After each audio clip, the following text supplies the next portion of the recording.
Welcome to Plant-Based on Fire, the podcast that ignites your passion for plant-based businesses. Real Men Eat Plants is proud to host this show, where we shine a spotlight on the latest and greatest plant-based companies making waves in the industry. From startups to established brands, we'll explore what sets these businesses apart, what challenges they've faced, and what their vision for a more sustainable and ethical food future looks like.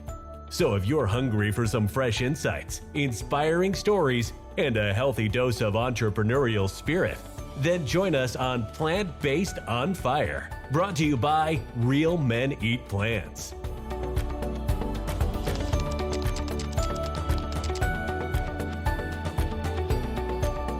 Hello, everybody, and welcome to the Plant-Based on Fire podcast, where we talk about plant-based businesses and their inspiring stories to thrive in the industry. I'm your host today, Bryan, and joining us, I'd like to welcome today Chef RG and her husband, Chris. They are the founders of Astig Vegan, a global brand dedicated to all things Filipino vegan. And I am so excited to have you guys on the podcast with us. I am lucky enough to get to work with a bunch of Filipinos for my other jobs and stuff. And I'm so excited to learn from you some little Filipino vegan tricks to talk to them about over the next couple of weeks. So thank you all for being here. Cool. Thanks again for having us. Thank you for having us.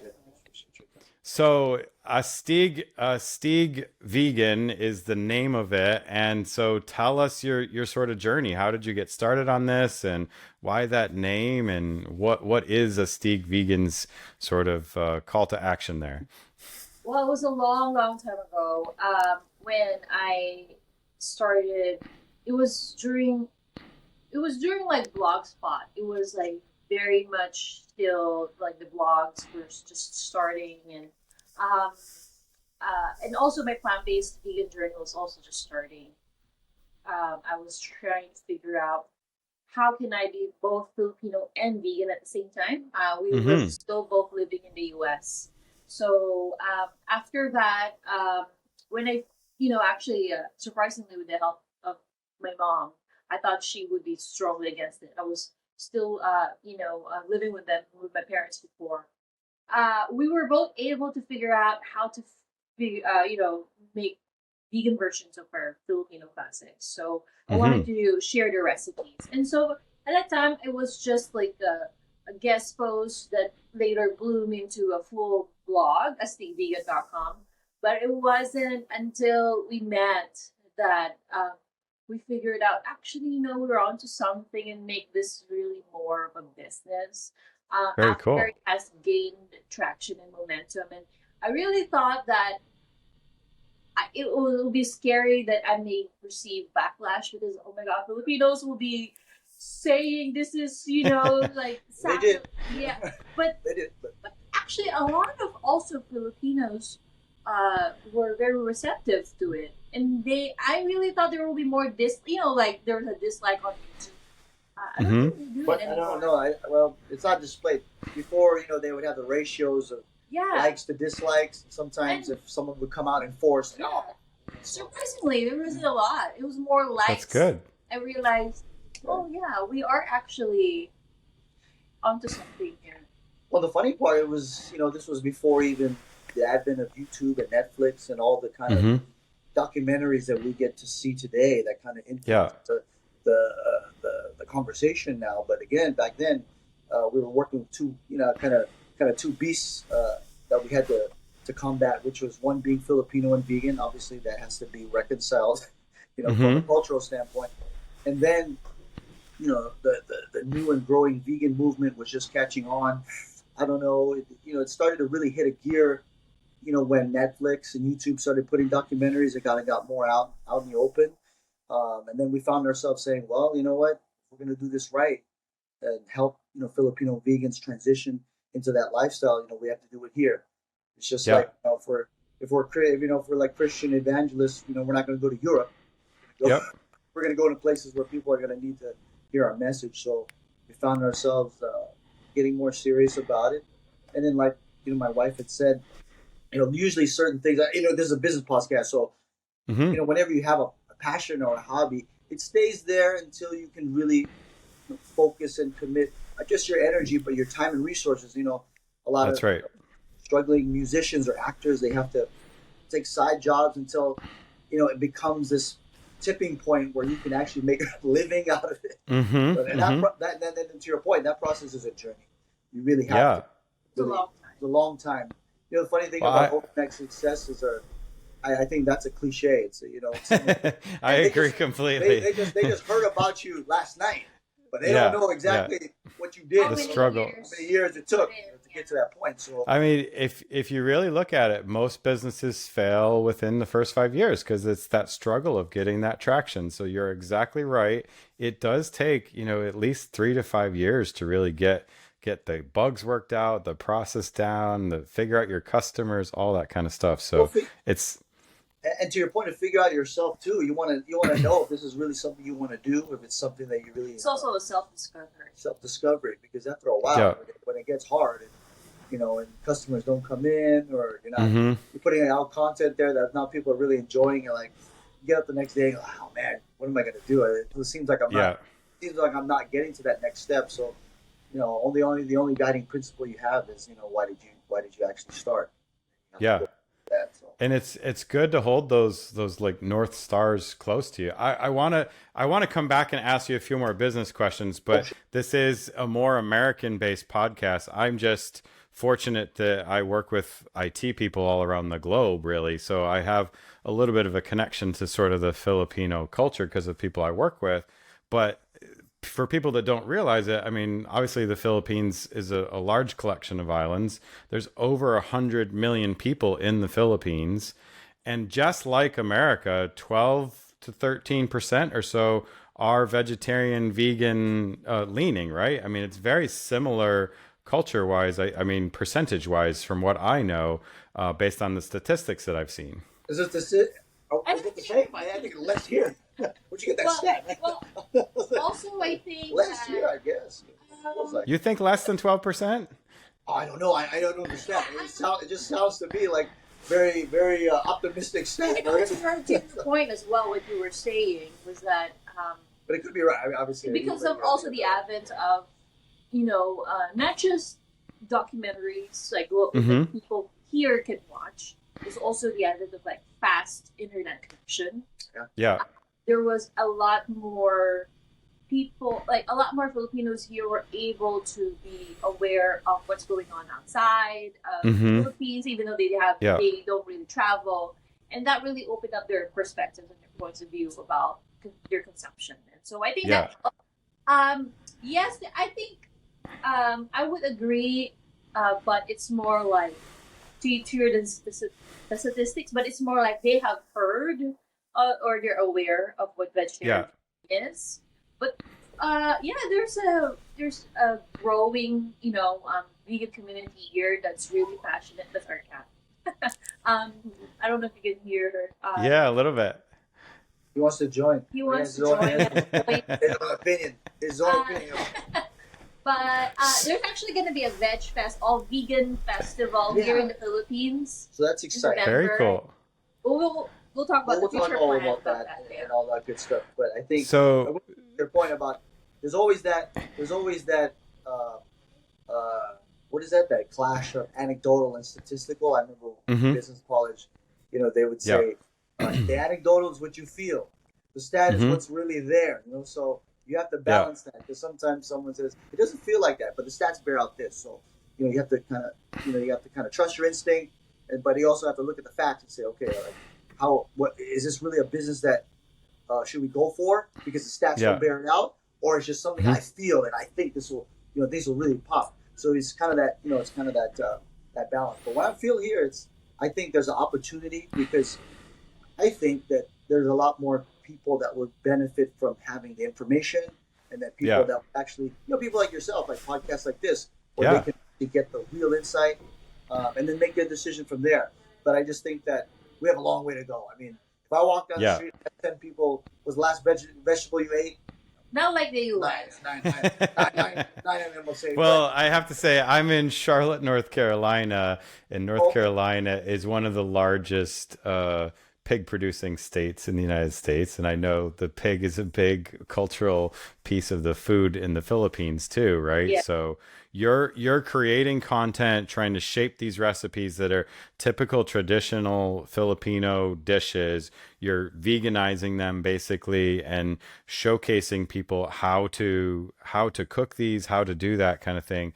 How are you generating, like, you started this as sort of a passion thing, and then when did it click with you that you could make some money putting videos together? And or what do you think that aspect is of how do you get people into the fold? I think that's something even we struggle with at Real Men Eat Plants, is how do we bring more men into the lifestyle, right? I mean, congrats, Chris. I'm glad you're sitting next to her, part of the podcast here. Well, the funny thing is, you bring up two good points. I think that becoming vegan is a challenge within itself, and it doesn't have to necessarily be a challenge. And my wife is going to cringe when she hears that.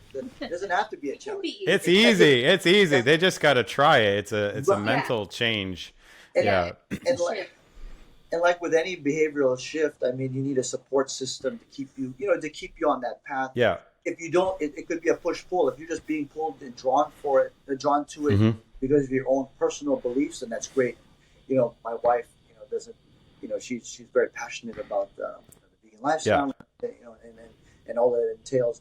I guess and that brings to the second point is now, guys, I can only speak for one guy. I'm not speaking for the whole human race, male race.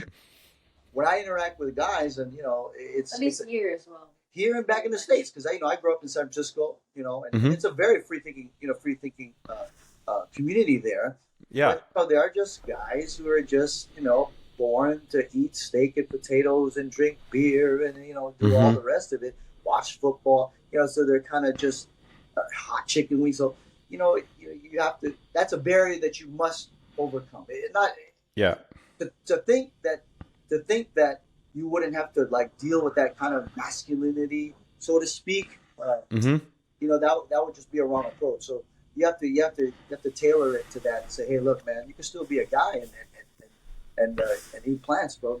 I'm not gonna pull your street card just because you start eating plants, or whatnot. But it's the same thing with being Filipino and vegan. Just because you're vegan, I'm not going to take your Filipino card away because you're not eating pork. Right. So that's kind of the dynamic. And to your point about creating that mousetrap of how do we get more people into the fold, we have to be realistic. Lots of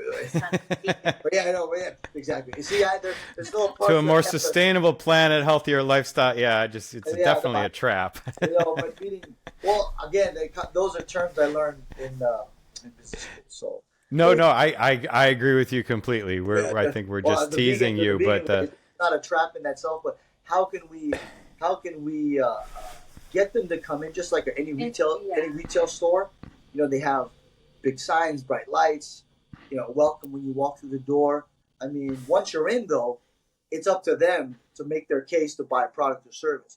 So I think for us, even like yourself, is once they see a podcast, it's still a challenge. It's still once we get them through the door, they're still, hey man, are you going to buy and sell what we got here? So that's that? But I think one thing that has helped, with the content creation that is more sustainable is that, one thing I learned is if you have to choose between quality and speed as far as frequency of how many videos to upload. We were debating about it before, but really, it's hard to plan for your videos to be viral so that you can generate a lot of, views. But it's really making sure that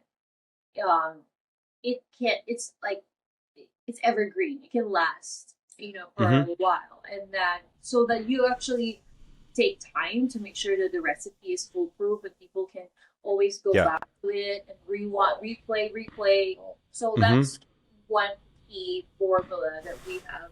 I mean, I'm still sometimes I still feel guilty, like I have to upload now. It's There's that whole, but I still feel guilty. But for the most part, it's really so that it's more of a business than a hobby. To make sure that the recipes are actually solid and that it's nothing personal. Like if followers are like, but but I want to know. They probably want to know more about me, which is fine that there's a personal narrative, but really make sure that the recipe is not going to waste their time. Yeah, and my So wife.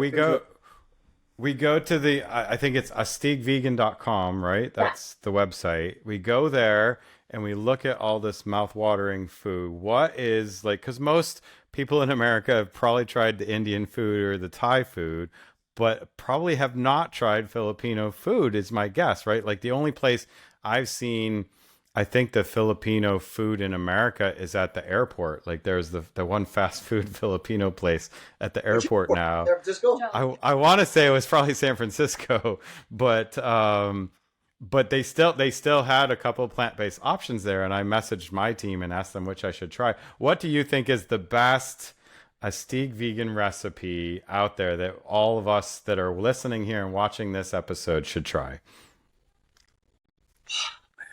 Well, my favorite to make, and his favorite to just eat, well, correct me if I'm wrong, but he told me that he could eat this every day. And every time I make this for somebody, even including kids, they really love it. It's maybe Spanish sounding, but it's Filipino. It has Spanish influence. It's called menudo. Sure. Menudo. Okay. Like pan. Menudo. Okay. Menudo, yeah. Well, I think it's savory sweet. Right. There. I think when it comes to like Americans trying new cultural ethnic food that's obviously from immigrants that are brought in. If the flavor profiles are like East and West, then there's no safe entry in there. Taste. Then it becomes an acquired taste. But with the menudo, it's kind of very familiar. It's very familiar. You get the tomato, you get the savory, you get a little sweet. So it's not so off. But so the American sweet palate. Meat. Yes. So yes. But then it's a stew. So as you know, Filipinos eat everything with rice. So you pour it on top of your rice. And I feel like this is like an important thing. Like I know it's an interesting topic for sure, but like what role do you believe like that cultural representation is as we preserve our heritage that we've been cooking this way for hundreds of years as we try to move this plant-based movement forward, right? Like that's what you're preserving to a large degree with trying to veganize these recipes, right? Right. And to just tell people that you don't have to, you can still celebrate tradition, celebrate and preserve culture and heritage, and still be able to live a cruelty-free, sustainable way of, while you're doing that, while you're being proudly this, whatever you came from. It's not. It's interesting because you say that, and I go back to my journey here, and it's like I grew up in the Italian family, right? So it's the pasta and meatballs. It's the the mom's secret sauce, and my mom. The sausage. Yeah. My mom has made some amazing plant-based meatballs and her sauce, and I think it tastes just like I remember it. And she goes, "No, it tastes nothing like my real." And I'm like, "Well, it brings me back, so I think it is possible on that front." And I applaud your efforts for sure. What do you see as kind of the future of the Filipino vegan cuisine, and how are you looking to contribute to more growth there? Well, I think, it goes back to what we were talking about with the opportunity of just bringing the message to people.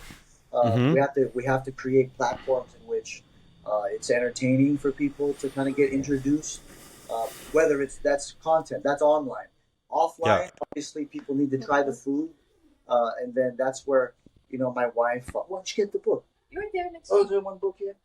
Oh, there's not one book here. But yeah, we also just, I'll grab it.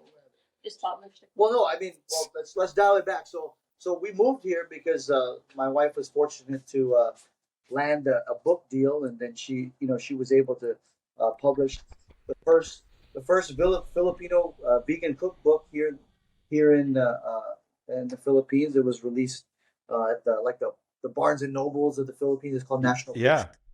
Bookstore. What was important for us, well, my wife can speak to it, but she titled it Filipino Vegan. One, just to show people that yes, those two words can be in the same sentence. And Yeah. then, and then she wanted it because that's a very, very mainstream bookstore. So to see a book there that's Filipino Vegan for the first time ever was a dream come true, not only for her but myself and our parents, because our parents grew up going to that bookstore. So they go, oh wow, Yeah. there's a book there that says Filipino Vegan, and then future generations. My daughter's famous. Yeah. Oh, I love it. Yeah. We got lucky enough to put something out there. To your point, how do we further that mission? Well, we can really get in their face where they go to, where they shop. You know, either in the mainstream, because if we're not in the mainstream, we're in the we're in the outskirts, kind of the subculture. We're not involved. So as long as we get the crossover, or the is the goal, where the average person says, "Oh, I know what vegan is. Maybe I eat sometimes. Maybe I just to try it, but make it to make it seem familiar to them." Yes. So that because right now, unfortunately, like there are some who are like, yeah, vegan, but then for the most part, there's a region here in the Philippines called vegan.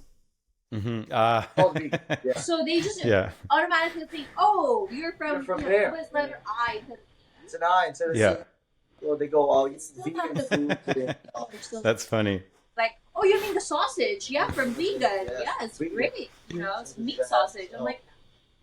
So I think once we can just enter the mind space, the average man and woman, where they know what vegan is, they know.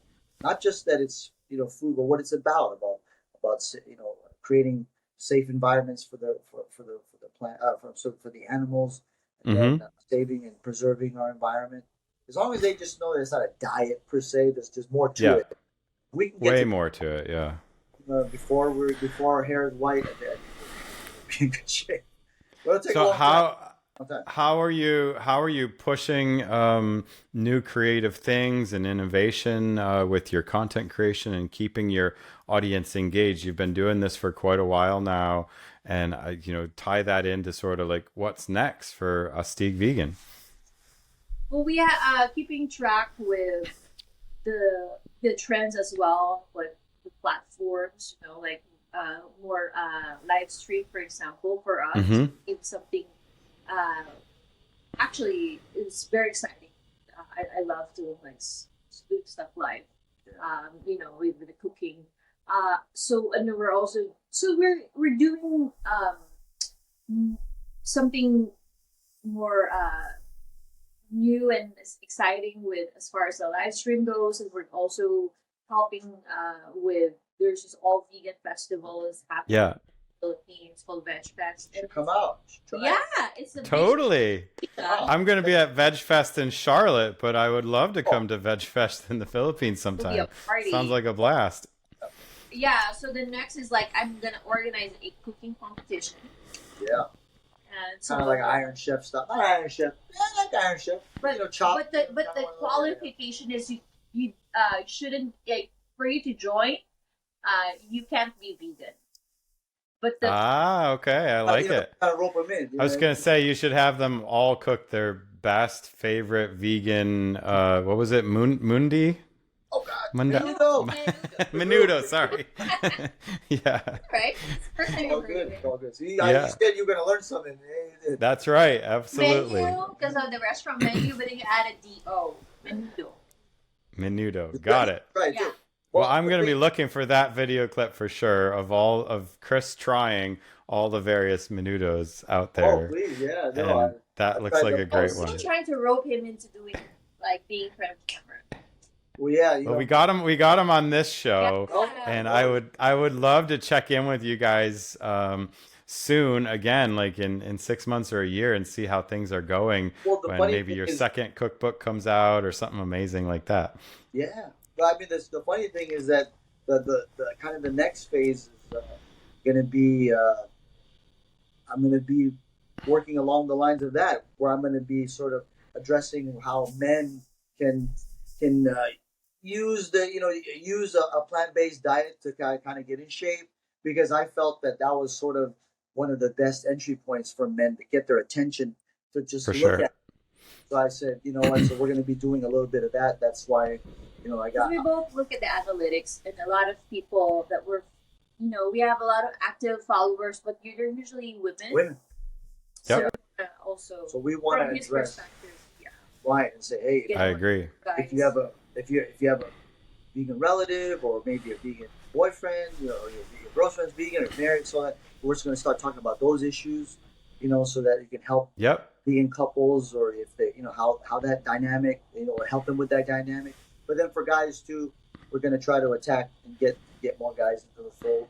But I love it. I think with the diet aspect, I don't know if she sent you. I used to weigh like, oh my God, I was over 200. Oh yeah, she did. So we can flash it on the screen with your permission here. You don't have to do that, but not while I'm on. You can do that later, but yeah. But I'm just saying, like, it's still shy. I'm still a little shy. You gotta break me in. But no, I think for guys that's such a powerful image. They're like, okay, well, I'd like to get in shape. Seems like this guy looks like an average Joe, got in shape.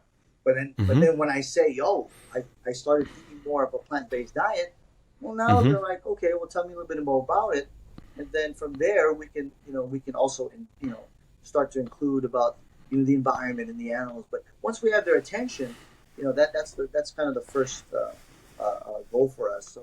So yeah, those are I really, really appreciate you guys being on the show today. And so tell us again, like, what can the community do to help you grow Astig Vegan, and how do we get in touch? And is your book available in America here as well?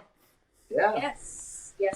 So this, is very important for us to have this first published in the mother country, in the motherland. So it's available here in the Philippines, but we can't forget, people in the U.S., where we were born and raised. I grew up there as well. So Amazon, U.S., and Canada as well. Awesome. They can get Filipino Vegan cookbook, and also online, astigvegan.com, and we're doing live streams as well on social media, Facebook. And if they come to the Filipino Veg Fest, you will sign their book, right?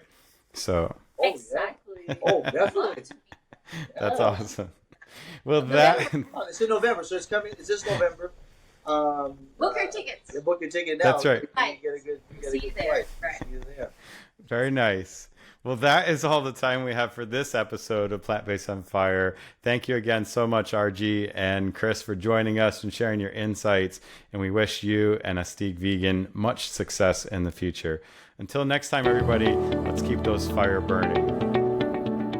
And that's a wrap for this episode of Plant Based on Fire. We hope you enjoyed learning about the innovative plant-based businesses we featured today and got inspired to support them on their journey. Remember, plant-based eating isn't just a trend. It's a way of life that benefits your health, the environment, and animals. By choosing plant-based foods, you're making a positive impact on the world and helping to create a better and more compassionate future. If you want to join the Real Men Eat Plants community and get even more resources to help you go and stay plant-based, check out our blog, podcasts, and 30-day challenge at realmeneatplants.com. Thank you for tuning in to Plant Based on Fire, brought to you by Real Men Eat Plants. Head over to Apple Podcast and give us a review, and let us know what you think of this episode. Don't forget to tag us at Plant Based on Fire when you share this episode in your preferred social media. Wish to be a guest? We need to know about your plant-based business. Email us at pbof@realmeneatplants.com. We love hearing from our listeners. Thank you to our guests and to you, our listeners, for your support, and see you next time.